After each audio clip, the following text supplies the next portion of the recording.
I was born in Brighton, and my first residence was in Cambridge for a short time.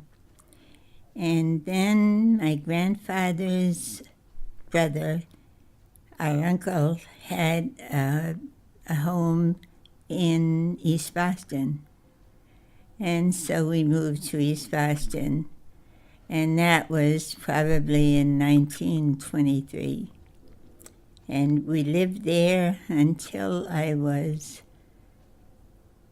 22. And the funny part of that is we still would have been living there, but they took our home as part of the Sumner Tunnel at that time. That was when it was built. And we moved to Chelsea Street and then Bennington Street. And then from Bennington Street, my dad bought this house 76 years ago. 1944, you're right. I met my husband in Boston. I loved bowling. Really? And I don't know if you remember the European restaurant. Yes, on Hanover Street. The bowling alley was beneath the restaurant. No kidding. And every Saturday, my cousins and I were bowling. 3 strings for a quarter. The day that my husband was there bowling with the waiters from the European, I bowled 119. One time only. So were you doing that to impress him? He had been watching. I had no idea. If I had known he was watching, I would have bowled 0. Oh! So your husband was a waiter at the European? No, he was their friend. I see. And they were bowling. They bowled there every Saturday, but we never paid any attention to them. He came over and said I was a good bowler, and he asked me out on the following Saturday. And I said, okay, but I never showed up. You stood him up? Are you kidding me? So, no, definitely. I got cold feet. And I decided that I wasn't going to go. So the following Saturday, my cousins Mary and Rose always bowled with me. And I felt bad, and I went over and I said, I want to apologize for not coming. And he said, oh, you didn't come either? And I said, oh, I don't owe you an apology. It's really, he didn't show up, or was he just being polite? He was being polite. This time he wasn't taking any chances. And he said, how about you taking your cousins, and I'll bring 2 friends and we'll go bowling. Oh, beautiful. So it was like a triple date. Yeah. So that I couldn't get out of. He was a terrific bowler. He was incredible. They used to gamble with their bowling, and he always made out. Was he handsome? I think so. Oh, he has good-looking kids. Very good-looking kids. Very good-looking kids. Okay, so how long did you date John before you tied the knot, you got married? Well, this is during the war. So we both worked at the Navy Yard. And then he left and was drafted immediately. So I worked at the Navy Yard by myself for 2 years. Were you married when he went off to war, or were you boyfriend and girlfriend? We were definitely married. You were married when he went to war? He called me up. I was working at the Navy Yard and in the music store also. He called me in October and said, let's get married in January, because he was going to have a week off from the Army. He was going to get leave. And I said, oh my God, that's not really a lot of time to plan a wedding. But we did it. It was at the home in those days, and we had about 50 people. That's a nice crowd. In the house, yep. Beautiful. And we went to New York for our honeymoon, and there he told me that he wasn't sure that he was having a week. He had made that up. You, oh my goodness. So he tricked you. And the way he got the week was he told, I shouldn't be saying this, he told his sergeant that my father had hired a hotel and a dinner and everything, and we'd lose all that money, so he got his week. Well, he knew if he went off to war, we probably would not have got married. He just wanted to make sure. So now you're married and you have 8 children? Beautiful ones. I mean, that's a lot of work. Not really. There's an old proverb that says, little children, little problems, big children, big problems. How many years were you married to John before he passed away? How many years did you have him? It would have been 50 years in January, and he died in June. And what is your secret being married to one man for that many years? Number one, I would say having a lot of patience and trying to understand each other, which isn't always easy, but we tried hard. Beautiful. Dave's waving his hand. Respect, patience. So yeah, you said patience and respect. You have it on your wall. Is that there on your wall for a reason? No, my oldest son sent that to me. She has this poster in the kitchen. It's called Instructions for Life. So what is one of her favorite quotes? My favorite one is, a good relationship is one in which your need for each other does not exceed your love for each other. Joni? Dalai Lama. There's 19 instructions for life, and she added 2. Mom, why is the respect and patience written underneath? Those are very important. Let's talk about your time here in Somerville. What is something that you are very passionate about living in Somerville? How has Somerville served you? This is a great city. I would say for a long time with the big family, I barely got out anywhere. I was mostly at home all the time. And I don't know how it came about, but I joined ESCA, which was East Somerville Citizens for Action. I volunteered at first, and then we were a group in East Somerville that wanted to see a change in what was happening in City Hall. And Peabody House backed us up, gave us the office on Franklin Street, and Louise DiNucci and I volunteered at the time. And we would meet once a month and decide that we had to change the government in Somerville. And did you do that? And we did that. Really? Tell me some of the changes that you made. We did that. Number one, we never received any government funding because the old administration refused to open the books. So we needed a new mayor. It was a long time ago. And Ralph was running. I don't know if you remember Lester Ralph. I do remember Lester Do you Ralph. remember I him? do. Okay. We fought really hard to get him elected as mayor. And then we began receiving federal funds. And not only that, we received funds for a council on aging. Louise DiNucci took that. We became Vistas.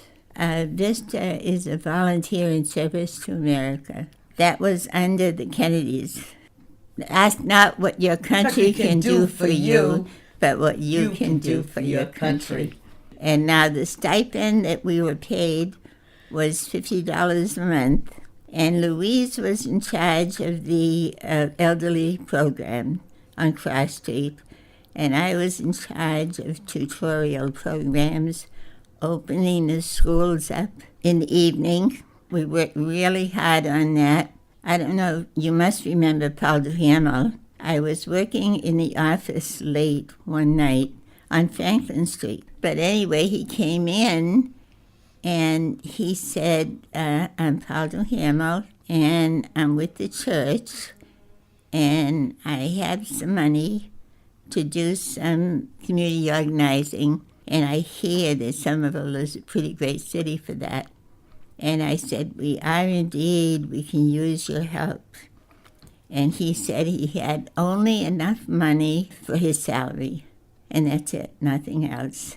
But I said, we welcome you. And he is the one that began the Somerville Corporation. One of the biggest is building right now condos all over the city. They had a hard time getting enough people, and it's an organization that was strictly Somerville citizens working for change. He had an office, I think, across the street from City Hall in the Garrett, and they are now a multi-million-dollar agency. My accepting him, and he had an office on Bow Street, in the church on Bow Street. Okay. I don't know if that church is still there now, but that's where we used to meet. He passed away in his 40s, a young man. My goodness. But they've continued the program. Danny LeBlanc, is that his name? He's the one that's in charge now. And it's called the Somerville Corporation? Corporation. The only thing I don't like now is they're building all these condos, too many condos. So Louise was in charge in that, and I was in charge of tutorial programs in the school. What did that involve when you say tutorial programs? Helping the kids after school. And what I did was I had the seniors in the school working with the little ones. And it was a hard time trying to get the school open. Teachers were not very receptive for having anyone in their classroom after school. No, they didn't have to stay longer, but they didn't want anything upset in their class. And we made very sure that nothing happened. I was able to get some students from the colleges to come in and work with the kids also, Fantastic. which was really great. So you made some great changes in the school system, in the city. We have a lot to thank you for. It just takes one person to make a change. Yeah, right. We And- had some wonderful people working together. So you didn't have a full-time job, but you definitely had a full-time position with your family. You sound like you were very, very busy helping the city out to get the city on I course. enjoyed it. And then one day, Joseph Oh my Gentili, God, I loved him. you know him. He, Well, he was one of my mentors. When I was in the Explorers, he was in charge. So yeah, he died very young. He was incredible. Yeah, He opened so many doors for the kids. he did. In fact, David and my son Bob became Eagle Scouts. Oh, because of Joe. And your brother. Yes. And because of that, I decided that I wanted to give back something to the city. And Joe begged me to take the Cub Scout program. And how many years were you with the Cub Scouts? So, how many years? 10? That long? At least. We had 10 dens with 10 boys each, 10 leaders, mothers. My husband became the scoutmaster, I did not know that. and I did all the work. Of course, the women usually do. But it was fun. The kids were wonderful, and at that time, we had them because the mothers didn't have to work the way they did later on. Right. The kids met in the mothers' homes, and it She was was never a den mother.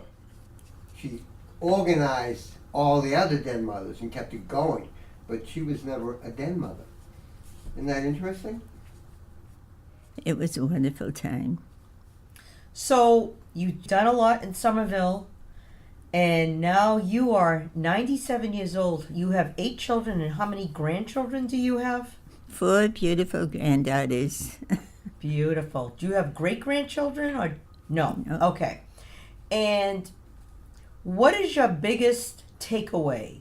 Your biggest, you could say, I'm so happy I lived in Somerville because.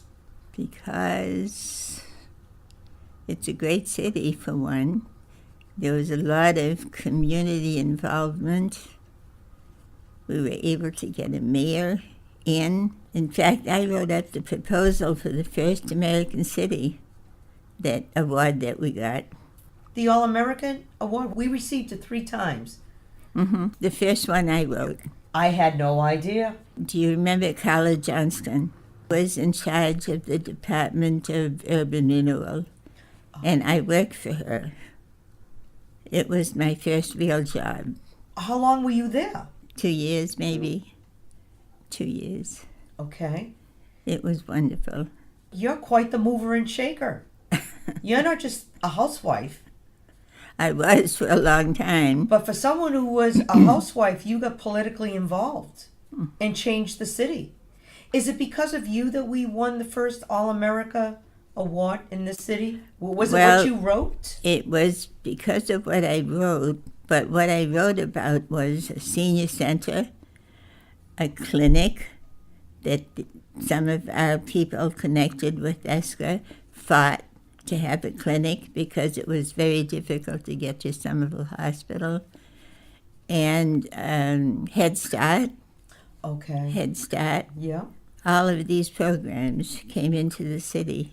She brought in Vista volunteers to the city also.